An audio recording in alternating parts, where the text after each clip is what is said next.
Hello, fight fans, back again here to do my UFC 164 preview along with the TUF 18 preview. So let's jump right on into it. I have one undercard fight that I wanted to talk about or give my prediction on, and that's Soa Palele versus Nikita Krylov. I think Krylov comes out with the win. Young guy. This is his debut in the UFC. If you don't know who he is already, comes from Europe. I believe it's Europe. Yeah, he's European. And Soa Palele, a vet here in the UFC, or a veteran mixed martial artist. Nikita Krylov is 15-2, so he's lost before. But I think that he gets the win here. I think he's pretty solid. Anywhere the fight goes.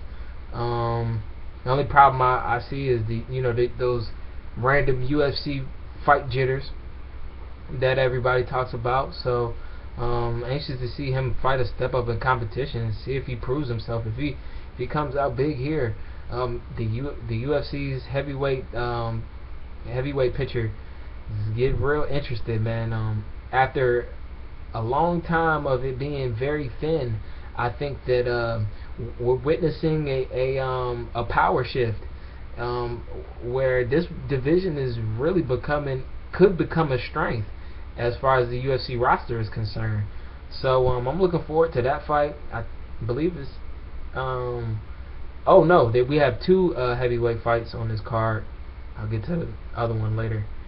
Anyways, next fight that I have, which is the beginning of the main card, I believe, Gleison Tibau versus Jamie Varner. Gleison Tibau is a huge 155er. Honestly, I think that on fight night, I honestly think that he's technically a welterweight. He could be. I don't know what he comes in at on fight night. Don't quote me on that. But he does look like he's a sizable amount above 155 pounds. Jamie Varner does have a healthy chance in this fight. I think that Gleison Tibau can fight off Jamie Varner's takedowns. His takedowns are very good. They come at high volume, which is not something that Tibau is not used to. I remember watching him against Nurmagomedov, and Nurmagomedov spammed takedown left and right, and Tibau shrugged him off. Nurmagomedov did win that fight, but Tibau is very solid as far as takedown defense, and when the fight is standing, I think is his best chance. I think he can beat Varner on the feet. Varner, like I said, Varner, don't be surprised if he does win, but I would take Gleison Tibau by KO in this fight. And next fight on the card, Eric Koch versus Dustin Poirier. I went back and forth on this a little bit, but I think I'm gonna go with Eric Koch. I mean, what can you say more about him? He's a Duke Roufus trained fighter. I mean, he's a young guy. Both of them are. But Koch, I think we see him coming to his own in this fight. Now, I could be wrong, but I have Koch here. Next fight is Brandon Vera versus Ben Rothwell. I have Brandon Vera going into this fight. If he can use his length well and fight with mobility and not get caught by Ben Rothwell, I think he's doing a good job, because Ben Rothwell is the bigger guy. Traditionally, he wants to grapple with him, or not grapple, but wants to keep it close. He doesn't want to give Brandon Vera his distance, because Vera's a very rangy guy. Also, he's coming from a weight class lower. This is his first fight back at heavyweight, so I don't know how he's gonna look, but he is used to fighting lighter. So I mean, him being the lighter fighter in this fight, it's an advantage to him. So I think that Vera comes out with a win here. Next fight, Chad Mendes versus Clay Guida. I don't know what these two are doing fighting each other right now. Honestly, I like to see Mendes fight a tougher guy. Not that I don't think Guida is good at all, but I just would like to see Mendes fight someone else. But that said, I think Mendes gets the win here. I think he can knock him out, but I think it may go to decision. Guida's shown some resilience in fights before, and this wouldn't be the first time that he gets to hear the final bell. So I'm going with Mendes here. I don't know if he can knock him out. I mean, I know he can, but I don't know if he will. Next fight, co-main event, Frank Mir versus the War Master, Josh Barnett. I have Josh Barnett here, but these guys are so, it's so even. They're so evenly matched.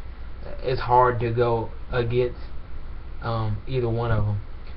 Mir, in his last fight against Cormier, looked the best I have ever seen him look. Though he was, he was caged, I guess you could call it, against Cormier. Cormier kept him locked up against the cage. It was like a headlock that he had him in almost the entire fight. And his kickboxing has really improved. I'm anxious to see if he wants to take it to the ground, if he wants to keep it standing, what his game plan is in this fight. But I think that Barnett comes out with the win. I think Barnett is just all around, he's the brawler, and I think he'll get his chance to drag Mir into that brawl. Next fight, and the final fight on this card, the main event, Benson Henderson, Anthony Pettis, 2 lightweight championship. I think Benson Henderson gets the win here. I think Benson is the more complete fighter at this moment. Not saying that Anthony Pettis has not gotten better. I just feel that Benson has a couple of ways to win this fight. Anthony Pettis, being that he is hampered by his knee injury that forced him to pull out of the fight against Aldo that was earlier this month.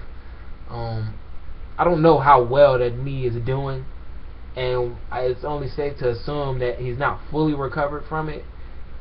So I'm going to say Benson gets the win here, and it's only fitting, right? I mean, he lost in Arizona. Now they're fighting in Pettis' hometown. It's time for him to steal one. So I think this goes to a trilogy. I think that we'll see a third fight between those two. Not saying that I don't think that anybody can knock Benson Henderson off, because I believe there's a few guys in the lightweight division that can beat Benson Henderson. It's just that I believe that these two will meet again. So that's it for the 164 preview. Next, I'm going to do this a little bit differently than I was expecting to do. I wanted to change it up. Now, I'm just going to name some of my favorites from the 135 bantamweight division for women from the TUF 18 cast. My 3 favorites in this tournament are Shayna Baszler.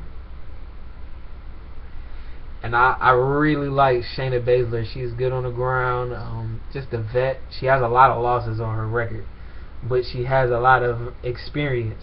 Now, what's funny about this tournament is that all of these girls, and including the girls that are already in the UFC, they've all fought each other, which is, I know, ironic to say, because in most cases in any weight division they have.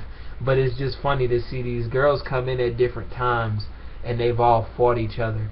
So Shayna Baszler is my first one. My second one is Peggy Morgan. She's a very tall fighter, especially for 135. I believe she's listed at 6'1", but I think she's a legit six foot.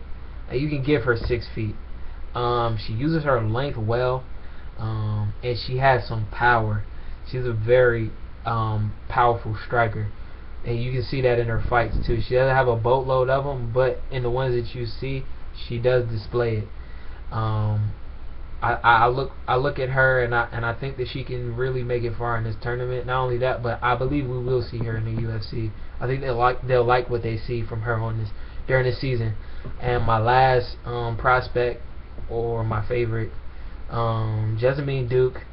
When you look at this list, if you know what you're looking at, Jessamine Duke pops off at the page at you. Jessamine Duke, another tall fighter. She's about 5'11", maybe 6 feet. She uses her length well, but I believe that she's a more all-around than Peggy is. I haven't seen Peggy on her back, so I don't know. But Jessamine Duke is good off of the back, on the ground, and she's impressive. Now she lost. Well, it was a no contest, but I think that it's safe to say that she was on her way to getting beat in that fight against Miriam Nakamoto back at Invicta 5. And Jessamine Duke is a strong candidate. I know in the previews they show her a lot, so it wouldn't be far fetched to think that she makes it very far in the tournament. Duke, Baszler, and Morgan are my three to possibly win this TUF 18 tournament for 135 females. And I want to do a preview for UFC Fight Night 28 that comes on September 4th, which is next Wednesday, the following Wednesday after this weekend's event. So we'll be seeing events after events as far as UFC is concerned. So I want to do a preview for that. Look out for that. Well, follow me on Twitter at #MMA. Also, go to my WordPress, #MMA.wordpress.com. Also, subscribe to this channel. Do all of that, and I will see you next time. Stay safe, everyone. Peace.